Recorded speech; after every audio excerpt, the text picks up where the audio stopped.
Hello guys, this is week 15, already 15, so happy of this project of mine, which is rebuilding myself before my 30th birthday. This week I want to be speaking and telling you a little bit more about something that I learned that is called the temperature or the identity thermostat, or the thermometer of real identity, to say it like this. And it's kind of a perspective that we all got about ourselves. This is the Alexis I consider I am, which in my case, I'm being totally transparent.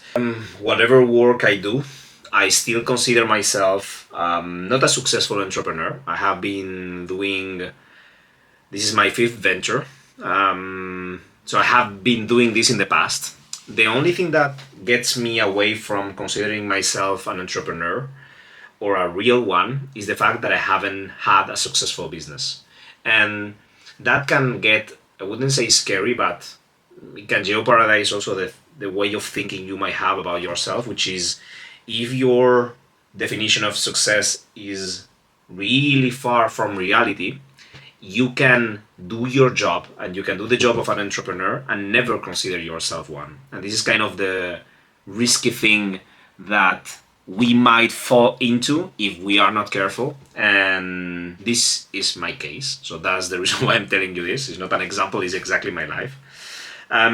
So the kind of perspective that I was learning about, and it was thanks of an Instagram account that I just started to follow, and then it took me to start getting more information about the subject, but it makes a lot of sense. I was reading, and I'm reading right now, The Power of Now, the Eckhart Tolle book that I was offered by someone that I appreciate a lot.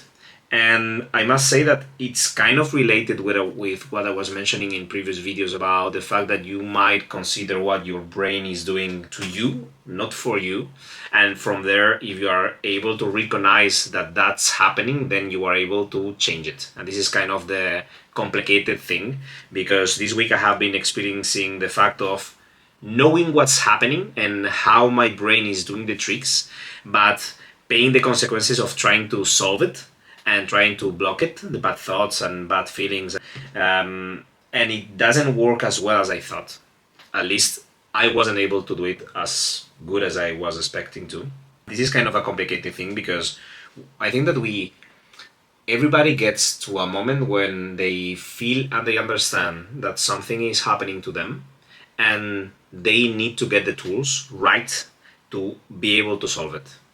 Once you get the right tools, that's a question of timing on when are you going to be able to land the perfect work, which is going to be drop by drop. It's not going to be 0 to 1, as I always say, 0 to 100. It's not a binary step when you start doing something and then everything is done because you came to realization, you understand your brain, and that's the moment when you say, perfect, that's me and I'm going to solve it. I think that timing is kind of the important thing, and that's the reason why I'm documenting each week with the different feelings and knowledge that I'm gaining, because I think that is super important that when I land that 50th week video, I think that I will need to see what the differences have been in my way of thinking, and at least for this week, this is the main subject that I want to cover. So for me, the fact that I don't consider myself an entrepreneur is making me have a lot of lows or low points without myself willing to go there. I imagine that nobody wants to have a low point, but for me it's kind of a frustration point, because I understand what's happening, then I try to put the effort to block it, and then I get frustrated because I'm not able to block it, and then it goes deeper. And this is kind of a mix of the two concepts that I'm saying, which is your identity thermostat, which is really the perception that you have about yourself and your true core beliefs about who you are. And a lot of times we take with ourselves a big baggage and a big backpack of all the traumatic, non-solved, etc. things that we have about ourselves, sentences that our parents told us and we haven't healed, or bad comments from our friends, ex-girlfriend, whatever.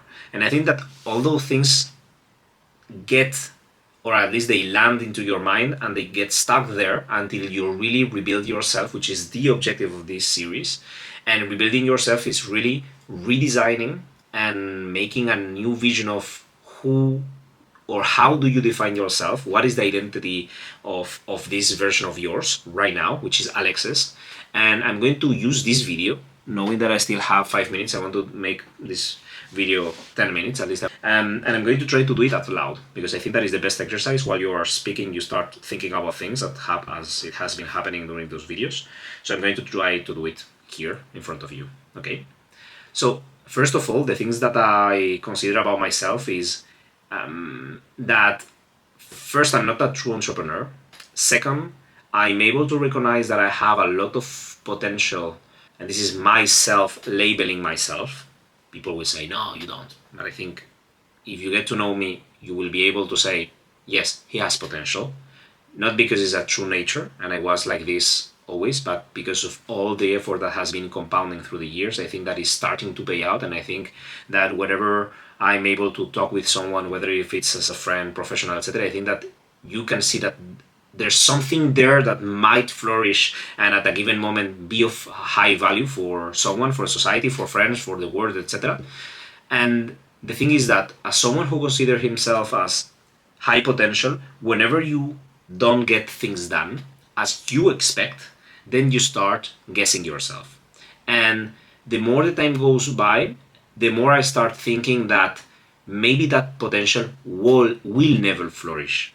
This is not, and as I'm mentioning, this is me being honest. It's not truly what I want to believe, or if I wasn't trying to define my identity thermostat, maybe I wouldn't be saying these sentences, but I want to put them out loud because I think that is my brain playing against my brain and myself, and I think that that's what happens to all of us. So I'm trying to do the game in front of you, and I think that that's the idea. Okay, so I'm going to continue. Bad entrepreneur, someone who thinks that has a lot of potential but is scared that times go by and maybe he will never unleash it. What else?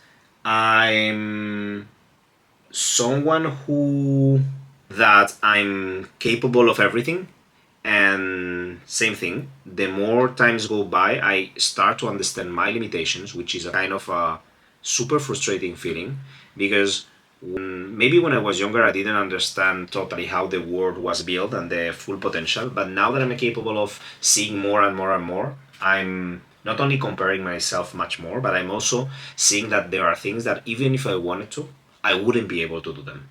For example, today I was talking with for an interview for Dreamly, I was talking with a guy who is super smart. And I was telling this to my family, I wouldn't be able to match his intelligence, whether if it's academic one, or brain one, or whatever you want to consider. And there was a time when you thought that with enough effort, you are capable of getting there. And the more time goes by, I start to realize that that's not true. You can put a lot of effort in trying to become the best version of yourself, and there will still be some topics and subjects that even though you put all your life towards that specific goal, you won't get there. At least not as you are expecting, because, and that's the kind of thing, is understanding that people have their true natures, they have their highs and lows, and they also have the leverage.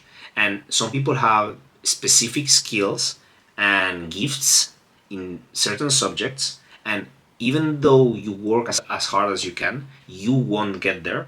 And that frustration, I think that it needs to be handled, because it's only alimenting and feeding the fact that you consider yourself as someone who's not enough. And those will be my 3 identity cracks. And every time, and I was saying this to in a short video this week on social media, every time you try to land or I would say chase something, and you are not capable of getting there as you expected, all your motivation disappears, because those 3 triggers start again to happen in your mind, and they remind you that you are those 3 cracks.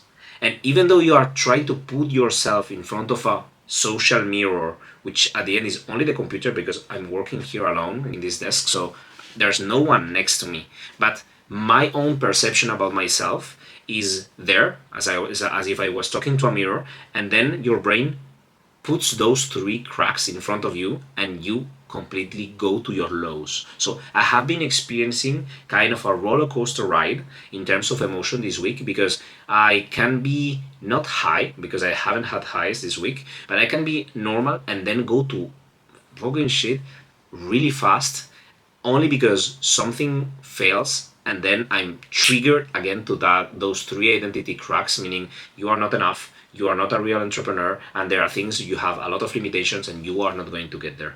And I think that rebuilding your identity doesn't mean avoiding those cracks. I think that is only realizing, and at least I'm doing this exercise, which I'm not a PhD in neurology or a sociology, so I'm going to do this by my own with the information I got so far, and I will get professional help farther in the way, but for now, no money, no help, so it needs to be done alone.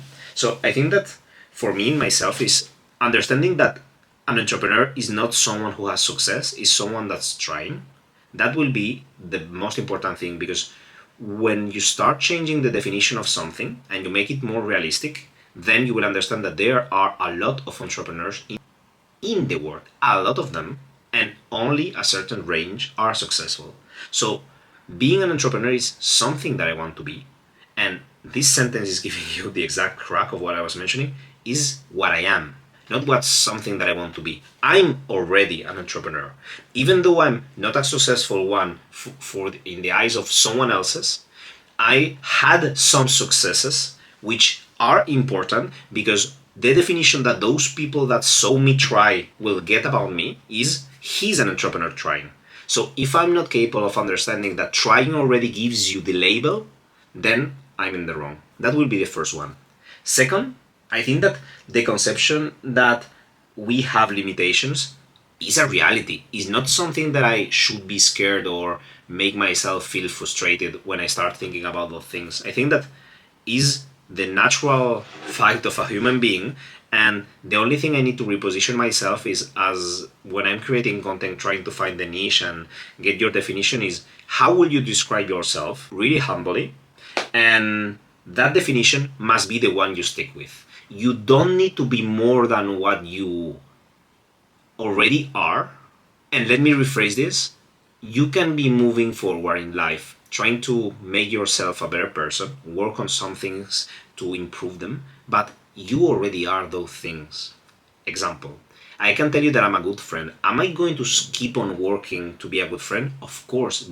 Does it mean that I'm not, or that I already am not a good friend? No, on the contrary, I'm already what I'm saying I am and what I want to be. So instead of putting the I want to be in front of everything that I'm already, I think the exercise is truly to understand that the things that I'm chasing are not things that I haven't, or that I didn't earn, or that I'm not. There are like levels that I want to go deeper.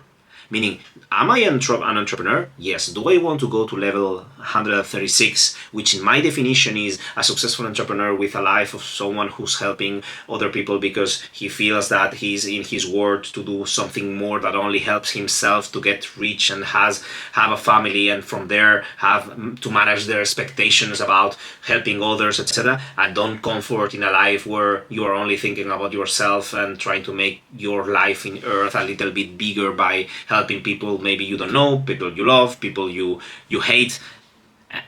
That will be level whatever. But I'm already the definition of it. Same for being a good friend, same for being a good husband and father, even though I'm not. And that will be a good guess and a good discussion about it. But I think that that's truly the core belief that I want to set, at least for today, and let you with this reflection and way of thinking. I think that it will help you know better, and maybe do this exercise at home if you are seeing this video, and stick it until the end, which is important, guys. And I think that is worth trying to understand what's happening to us, how are we really defining ourselves in our own mind, in our subconscious mind, and be at least able to recognize what's happening when we are feeling low, which is we are coming back to that version. And if there's something I've learned while reading The Power of Now, is that a lot of times because of the timing of things, which is you cannot be chasing or changing everything as fast as you want. The only thing you are able to do is observe. Not try to change or stop something bad that's happening to you, but only sit and observe. Does it make it easier on the pain you are going to be managing at that specific moment? The answer, of course, is no. But is it observation something super important for your brain to be seeing the same movie you are seeing? Is important, because as if, and this is the concept of the book, that you are not your brain and you are not your body. You are an entity or something else in terms of definition. I'm not going to enter in that philosophical subject. But if you are not your brain, meaning you are not how smart you are or how good you think or how good your problem solving is, whatever, you are only yourself, and then your brain has a specific function, your body has another one, etc. I think that once you start seeing yourself as that, and when something bad happens, you only watch it, observe it, and try to see, not understand. Don't use your brain. This is the kind of frustration that I got this week, which is trying to use my brain to understand everything that's happening around me. Guys, that's never going to happen. And this is super important to get. I got learnings while I was last week in Paris talking with a friend about how my life turned out in the last years, and conclusions that I would never have been able to make in those days where those things were happening, because it only happened now while having dinner in Paris with a friend, random situation, talking about things, and then it clicks. So that's truly what life should be. Something that happens that you watch, and sometimes you cannot affect it because it's not the time for you to affect your life. So watch it closely. Don't think, only watch. If you can enjoy the ride, that will be great. But if not, just watch, guys. Keep on doing the work.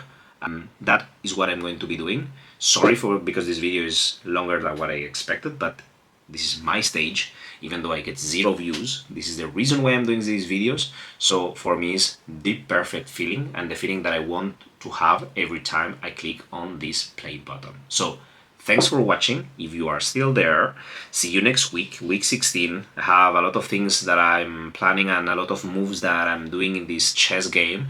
I don't know which ones are going to pay out. I'm giving my best. If something goes bad, I will only observe it. Don't overthink it. Guys, thanks a lot again, as always.